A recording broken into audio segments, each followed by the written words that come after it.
¿Cómo están? Mi nombre es Jorge Buglimucci, miembro de IDOSEC, Docentes en Ciencias Económicas. Queremos acercarles en esta oportunidad las novedades de actualización correspondientes al mes de marzo de 2017. Vamos a comenzar hablando de impuestos provinciales, puntualmente de los agentes de recaudación. El cuadro que ustedes pueden ver en pantalla tiene un detalle que tiene que ver con la obligatoriedad de inscripción de aquellos contribuyentes que deben actuar necesariamente como agentes de recaudación.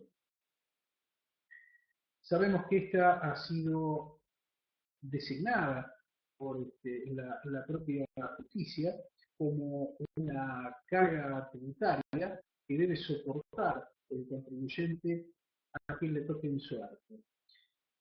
Y lo que vamos a analizar es algo que anualmente hacemos en los estudios, en las empresas, en aquellas en que la actividad se desarrolla en varias provincias del país. Es decir, me toca o no me toca ser agente de recaudación. Estamos hablando del régimen general, o de los regímenes generales de recaudación, esto es, el de percepción o el de retención. La normativa está reseñada dentro de ese cuadro, de forma tal de que uno pueda recurrir a él en los artículos que están señalados, como para ver esta obligatoriedad de la cual vamos a comentar a grandes rasgos. En principio podemos decir que lo que debe verificarse en todas las provincias hace que éstas sean clasificadas en dos grupos. Por un lado, aquellas que designan en forma nominativa a cada uno de los agentes de recaudación. Soy notificado que debo actuar como agente de percepción o como agente de retención de determinada provincia. Y después hay otro grupo, aquellos que deben, por propio impulso, dentro de un plazo determinado, generalmente en el primer o primer mes y medio del año, deben inscribirse en las casas de provincia a los fines de empezar, generalmente en los primeros días de marzo, a actuar como agente de recaudación. Y aquí dentro de este segundo grupo, de aquellos que no esperan la notificación, sino que deben ir a inscribirse como agentes, encontramos a su vez una subdivisión. Aquellas empresas que hacen que el agente de recaudación, para ser considerado como tal, deba cumplir con un requisito de territorialidad en la provincia para la cual va a ser designado agente de recaudación. Por ejemplo, provincia de Buenos Aires. Como ustedes verán en el cuadro, tengo que cumplir una condición que está referida a los ingresos producidos en el año calendario inmediato anterior para todo el país. Supero el monto que está pautado dentro de la disposición normativa, en este caso la 1/2004, y estoy obligado a inscribirme en tanto y en cuanto exista sustento territorial en la provincia de Buenos Aires.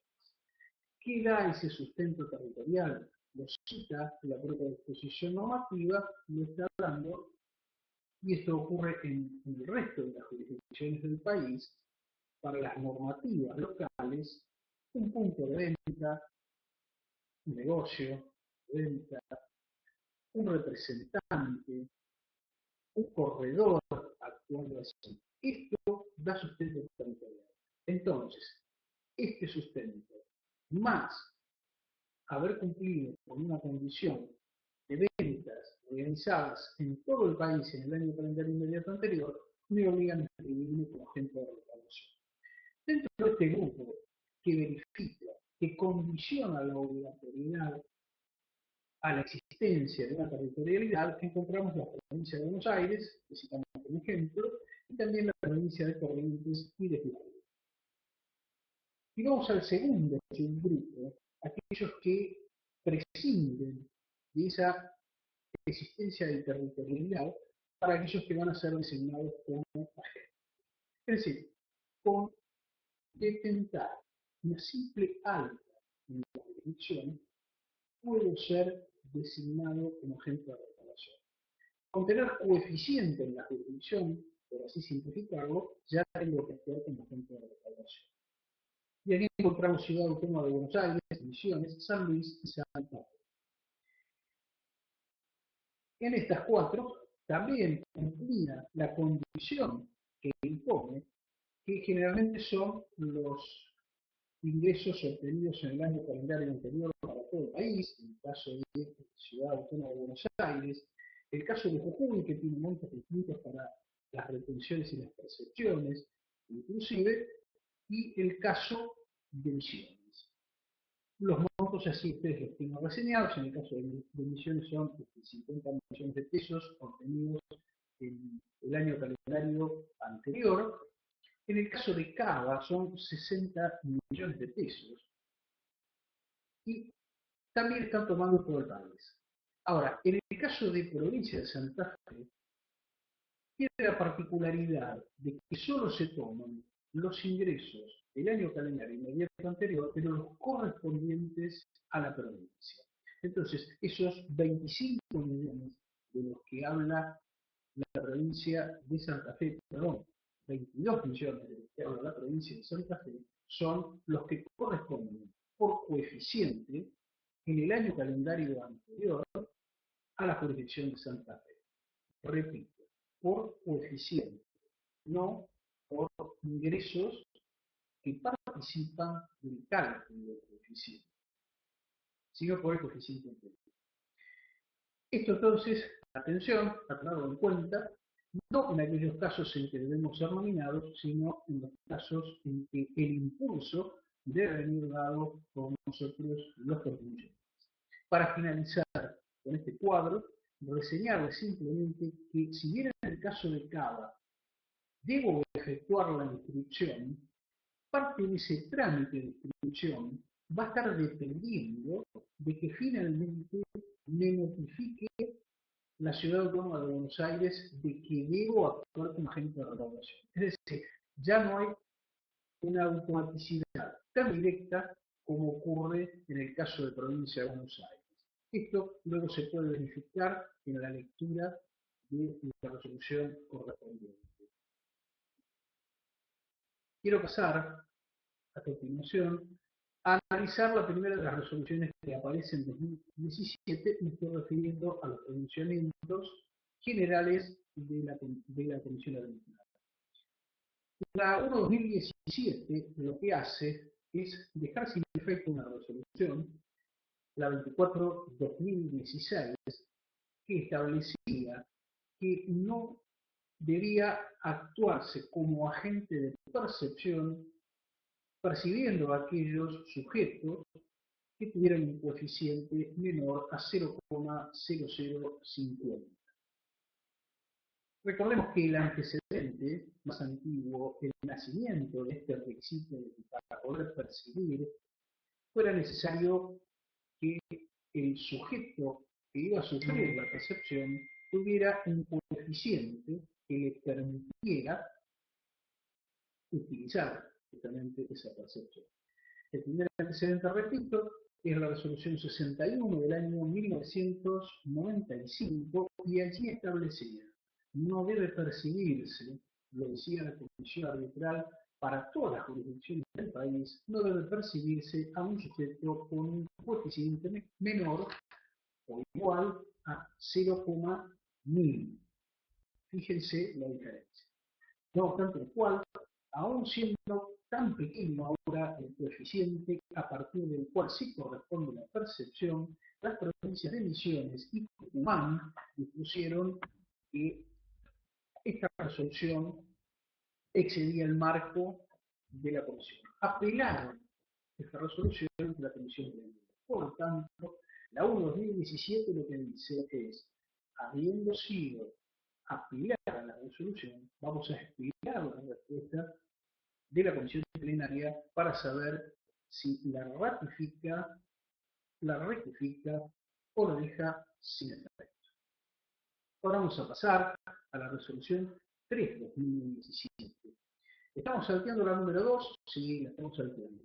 ¿Por qué razón? Porque el número 2 lo que ha hecho es reordenar, como todos los años hace la Comisión Arbitral, todas las resoluciones que estaban vigentes hasta el 31 de diciembre de 2016.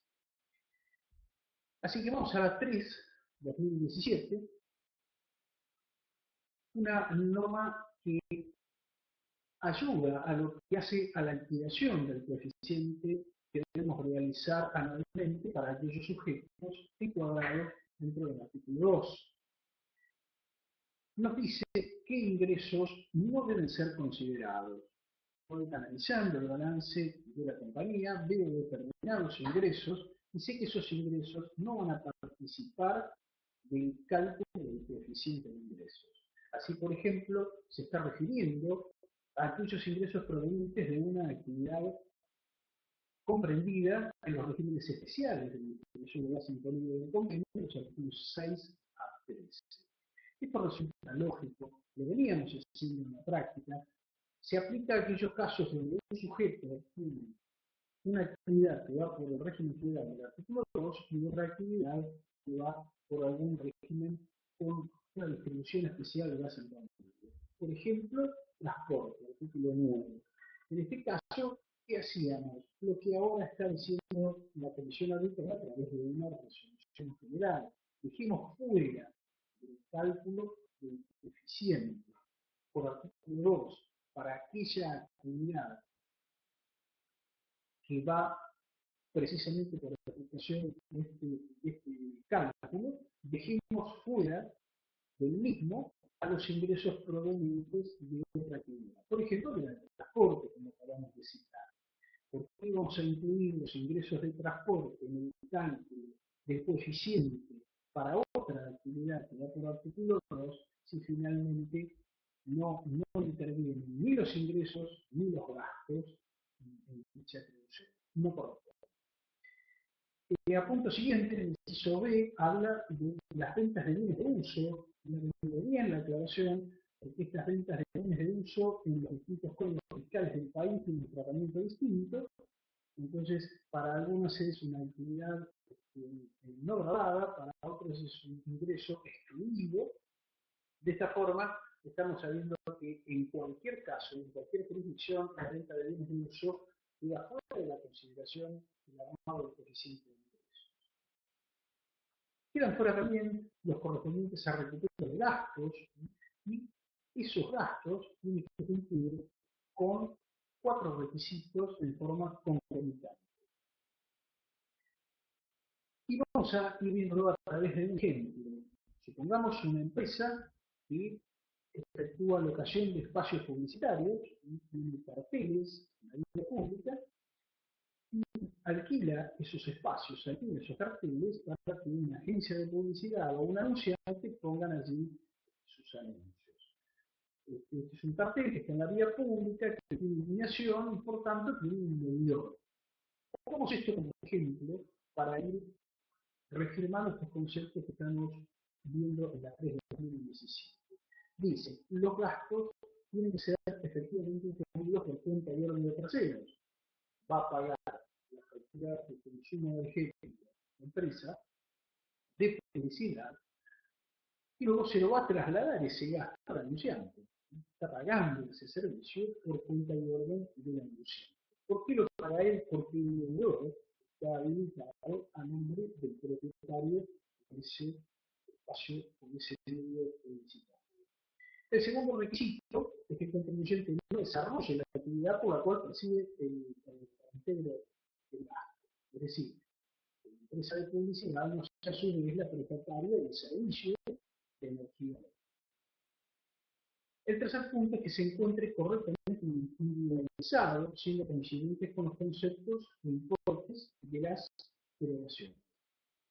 Y esto para simplificarlo, pensemos en esa factura de consumo eléctrico en una nota de débito a la cual se adjunta ese comprobante de la empresa de servicios eléctricos y se envía al cliente para recuperar ese gasto. Allí está, perfectamente individualizado cuál es el gasto. Y coincide el importe que yo voy a pagar por la factura de consumo eléctrico con el importe que estoy cobrando en la nota de débito. Y el cuarto y último punto, con permítanme que disienta de este concepto plasmado de esta forma, dice que el circuito administrativo documental y contable permite demostrar el cumplimiento de los requisitos señalados. Es decir, que algún funcionario puede decir, no, a mi juicio, esto no está demostrando todos los requisitos. Esta contabilidad no está mostrando todos los requisitos que se requieren. Y esto es un valor subjetivo. Entiendo que en la medida en que el contribuyente necesite probarlo, va a tener los medios a su alcance como para poder probarlo, más allá de que el sistema contable tenga que estar adaptado a cumplir este requisito. Puede hacerlo por información extracontable, por ejemplo. No me parece que hubiera debido tener este rango, esta consideración que está haciendo la resolución general. Luego están los subsidios otorgados por el Estado Nacional, Provincial o Municipal. Estos subsidios no constituyen un ingreso a los fines de la planilla de ingresos, a los fines del lavado del coeficiente de ingresos. El recupero de deudores incobrables por el valor equivalente al capital, es decir, está dejando dentro de la consideración aquellos intereses que hayan podido ser cobrados. Un ejemplo de esto puede ser si recibimos un subsidio por ser fabricantes de software. Ese subsidio no va a ir a la planilla. Recuperos de deudores y por último el recupero de los impuestos que se facture por separado y también por el mismo importe. Y volviendo al ejemplo que hemos utilizado, inicialmente volvemos a la empresa de publicidad, ha pagado la tasa de publicidad que cobra la jurisdicción, por ejemplo, la Ciudad Autónoma de Buenos Aires, y ese impuesto que ha pagado por ese cartel, por haber tenido uso ese cartel para un anunciante, se lo traslada al anunciante mediante una nota de... Vamos a la resolución número 4 de 2017, una resolución que viene a reemplazar, pero que deja sin efecto a dos viejas resoluciones, 44.993 y 49.994. ¿Qué decían estas? Que los ingresos por exportación de bienes no se consideraban ingresos a los fines del amado de la provincia. ¿Y qué dice la 4 de 2017 ahora? Bueno, en este sentido dice exactamente lo mismo. Lo único que agrega como ingreso excluido a los fines del armado de la planilla a lo que denominamos la exportación de servicios prestados en el país y utilizados económicamente en el exterior. Aprovecho esta mención de estos servicios que se denominan exportación para decirles que en cuanto al tratamiento que se le da como base imponible, son muy pocas las jurisdicciones del país, por ejemplo, Ciudad Autónoma de Buenos Aires, por ejemplo, Mendoza, si no lo recuerdo, que están recetando esta exportación de servicios con una característica similar a la exportación de bienes. Es decir, y le otorgan exención tanto a la exportación de bienes como a la prestación de servicios. En el resto de las jurisdicciones del país, la mayoría, lamentablemente, ese servicio prestado en el país que se está exportando y que se utiliza económicamente en el exterior, está alcanzado por el impuesto sobre los ingresos. Ese servicio es por control. Esto afecta a la competitividad. Vamos a la resolución 5 de 2017, también derogando una anterior, la número 93 del año 2003. También está repitiendo algunos conceptos de la resolución que deroga, por cuanto las diferencias de cambio, salvo que se generen por operaciones de compra-venta de divisas, están quedando fuera de la consideración de ingreso o gasto de correspondencia en su diferencia de cambio legal. ¿Qué agrega la resolución 5/2017 a su antecesora? Agrega que tampoco resulta computable el DPP, el valor patrimonial proporcional. y por supuesto las diferencias de cambio por esas participaciones. Hoy se recálculo del BTP cuando corresponda a una empresa del exterior que esté evaluado en moneda extranjera. Bueno, aquí terminamos con la primera parte de esta actualización y vamos a continuar luego con los beneficios de la llamada ley PIB y cómo afectan en este periodo fiscal 2017.